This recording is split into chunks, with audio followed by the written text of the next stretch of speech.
Hi, this is Matt Stait, and we're here with the Festival of Martial Arts, and we're talking to Debi Stevens. Now, Debi runs a fantastic charity called Action Break Silence, which we're going to talk a lot more about as we go along. So, welcome, Debi. Hi.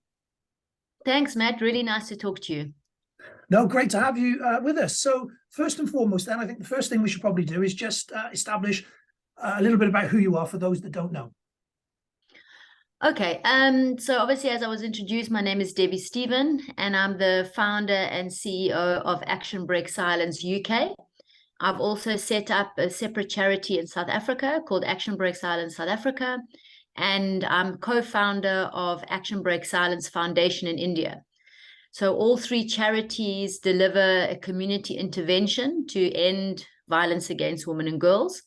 Outside of the charity, I'm also a seventh Dan in Shotokan Karate, and I have around 52 venues that I run in London with around 700 students. I also have a master's degree in women and child abuse and did my dissertation on looking how school children could be involved in the eradication of toxic masculinity, and how young boys can become active bystanders to end violence against women and girls. Okay, well, that's a pretty impressive resume, I have to say. One of the things that I like about you and what you're doing, and one of the reasons why we why we look to contact you, is because you're not just saying it, you're doing it. I mean, you really are making a difference, aren't you? Is there some way you can sort of show that in the sense of, for those, as I say, for those that don't know, I know that you're running several projects. Yeah, so we basically run the base of what we do is through educational programs in both primary and secondary school. We deliver the Action Break Silence community intervention, and that consists of one of sort of the core of that is us looking at the area. So we have a heart for disadvantaged communities. So we work in communities where economic challenges aren't there, but those people pay for workshops, and we use that money raised to actually make sure that everyone has an equal opportunity to participate. And so the core of what we do is we look at areas that have high levels of violence, particularly violence against women, male violence against women, and high levels of economic challenges. High levels of unemployment, or people needing to be, people who are either unemployed or partly employed. And part of our program is actually a train the trainer program. So maybe different to what some other organizations do when they bring in a whole bunch of people and they teach them their curriculum. We're looking at unskilled people that are unemployed, and we bringing those people on board, not just women, but men as well. And we bring them on board and we get them to deliver our programs. So this creates, it's an amazing thing, Matt. It's really, really an amazing thing to see people that have no martial arts background. They have no experience in, in anything to do with violence against women and girls, and to see those people being developed where they haven't had equal opportunity, equal education, and then becoming absolutely phenomenal instructors, not just instructors that can teach like an academic curriculum, but instructors that can actually start teaching some really amazing physical stuff. Which is obviously part of the program that we deliver to women and girls. So that's the core of what Action Break Silence does. Our trainers are actually our beneficiaries, and most of our female trainers, like myself, are survivors of male violence. So we really are almost bringing our lived experience and using that to try and help like future generations. And then once we have this group of people trained, we then have a primary school program. And the primary school program is 16 hours. And in primary school, we address in a girls and boys gender. In secondary school, obviously, we're very sensitive to people that identify outside of heteronormative, girls and boys. But in primary schools, we have the girls really going through an empowerment workshop, not just physical. Very little of it is actually physical, but talking to them about their own self-esteem, their own, recognizing their own core values, recognizing different types of abuse, looking at stuff like sexual harassment, looking at stuff, the different types of sexual harassment, And yes, bringing in some of the physical tools. The difference, I guess, that we, as a charity, we look at physical self-defense as a tool of empowerment. So rather than saying to our girls and women, if somebody does X, Y, and Z, you need to do this, this, and this. And, you need to be conscious about walking down the road at night on your own because, men behave badly. So we really using the physicality of it as a tool to empower women. So when we're looking at our boys program and we're looking at bringing guys on board, and this is a really important thing because I know the martial arts, fraternity is predominantly filled by men. And it's often when I've spoken to guys, they want to get involved. They're appalled by what's happening out there. They're appalled by male violence. They're appalled by the concept of a guy coercing and hitting his wife or girlfriend. But they haven't really been given the space to do that. And so as with our boys program, what we're looking at is to look at what patriarchy and toxic masculinity has actually done to you as men. And this horrible pressure that's put on men to protect and provide, and like how that impacts people's mental health, and the ability to actually be authentically themselves. So as we're developing that with men and boys and really looking in an empathetic lens, we also letting girls understand that it's actually okay in some time to all of a sudden freak out and be like super, super aggressive. Like that's also actually part of our femininity. We're able to do that as women and girls. So it's really not just tackling some of the stereotypes that have been put on women, but actually looking at how the stereotypes that have been put on men actually can influence their behavior towards women. And so we feel that if we, bring all the nice people together, that we actually can make change.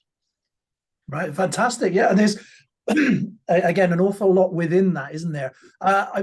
First and foremost, one of the ways that people can help straight away is just by buying a ticket. We're donating 50 pence per ticket towards your charity. We're going to be doing a lot of stuff over the course of the weekend, so that's a way that people can help straight away. When you said, people sometimes don't know what they can do, those are all good starts. But my understanding is you're going to try and attend the event yourself in person on Saturday, I believe, where I don't know, are you going to do a physical demonstration or a teaching, or would you rather do a talk?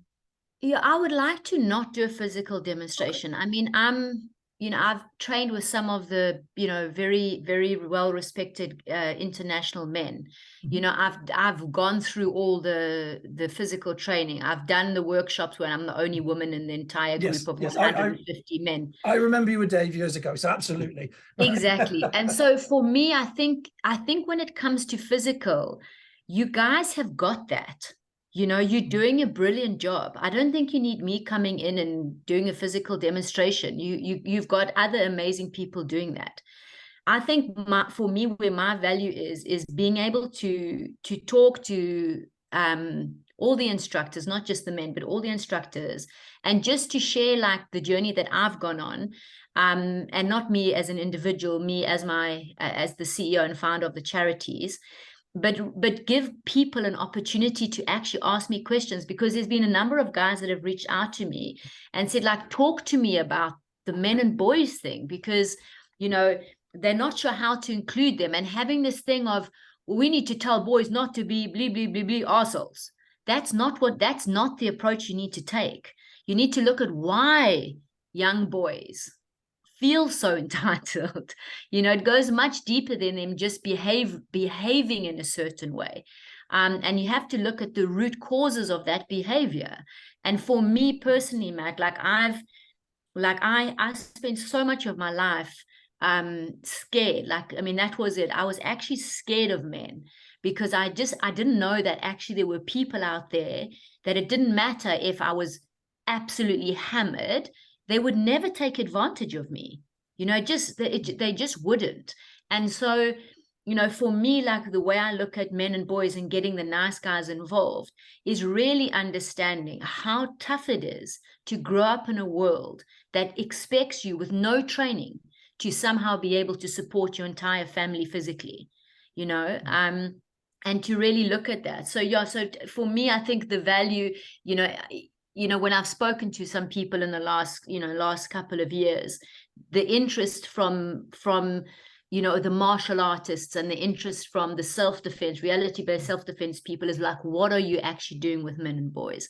So I think probably, from hearing stuff that has been said, that's probably what people would prefer me to talk about, then come and replicate, Richard Dimitri's shredder and rip somebody's eye out and, I don't know, headbutt them. We can all do that.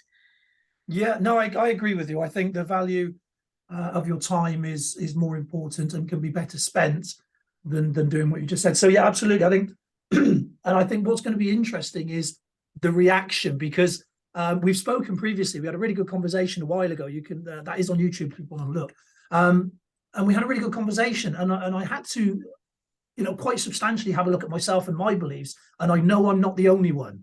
And so I think it would be really good for the people in attendance, for some of the guys especially, to actually look at themselves and have that conversation and see where we could be different. Because the instant reaction is to get defensive. I said this to you previously the other day. The instant reaction for a lot of men is just to get defensive and say, hey, well, that's not me, so it doesn't, it doesn't involve me, when in actual fact, obviously it does. And when you said about what can we do, it's such a sensitive topic, and we're all so afraid of saying the wrong thing, especially on social media, and just being sort of lambasted, and it's very easy to make the wrong step, if you like. So I think that'd be really beneficial for people to actually know what they can do, know what the parameters are, and know how they can actually be helpful to their students and their classes and their communities straight away. So absolutely, I'm with you, and I think that's a really good use of time. So I'm hoping that the people that are watching this, that want to get involved and be part of that. Yeah, and I think the important thing, Matt, is I don't know if it's because there's not a huge amount of women in this area, and I don't know if some guys have said to me that they've been really nervous to approach me because I have like a reputation or whatever. But I just want to assure people that we're all on our own journey, but together we are absolutely stronger. And I'm really open to have conversations, and I'm okay with really difficult questions. I'm okay with guys being really honest, because I genuinely understand. I've really spent the last 10 years looking at patriarchy and really talking to hundreds and hundreds and hundreds of men about their lived experiences as men in this world. And so I don't think that there will be any guys, even the most patriarchal guys. I'm really excited to have a conversation with those guys as well, because the only way we grow is if we can feel safe asking the difficult questions without actually somebody, without being persecuted. Yeah. I think we're in a place at the moment where we're lucky. Where lots more female instructors are coming to the fore. Lots more. Correct. Lots more people are having the opportunity to get out in front of people. We've got quite a few coming with us at the festival. We're lucky enough to know quite a lot of people, and so that's all really great and exciting. And I think that, again, just to be clear on this, because I think it's something that's important, is that I like to consider myself a manly man in the sense that I'm physical, I'm big, I'm strong, all the rest of it. I'm lucky to have that, and have that physicality. But I'm also aware that there's that can be misused, even accidentally, even when you're not meaning to. So I think it's something that is a conversation that definitely needs to be had, and something that we can all look at. And one of the as I say, one of the main reasons for asking you guys to be involved and asking you guys if you want to be the sort of charity that we work with is because, as I said, from the way you've described it earlier on, and my understanding is you're impacting people right now today. So going forward, we can hopefully have a better balance. Let's call it that. Yeah, I think that's exactly. I was just trying to see. There was. I don't have it now. I'll share it maybe when out there. We've done some academic research on our program delivery and the impact that's having on young people. And again, it's been really, really positive. And it wouldn't be the same if we had not been including boys. Yeah, well, boys need to be included in the conversation. Yeah. There's no question about that. So, Debbie, I appreciate you're very busy and your time is precious. So I won't keep you any longer than necessary. So just before we wrap up, is there anything you'd like to let people know, sort of how can they contact you in the interim if they want to get in touch with you before the festival itself? Yeah, so that's fine. My email address is very simple. Obviously, the charity is called Action Break Silence. So it's just Debi at Action Breaks Silence with a double S .org. And then, you know, you're more than welcome to contact me or ask any questions or reach out if you want to, you know, to collaborate in any way. All right, that's great. So thank you very much for your time. And we look forward to seeing you on the day. Matt, thanks so much. Oh, my pleasure. Bye-bye. Bye.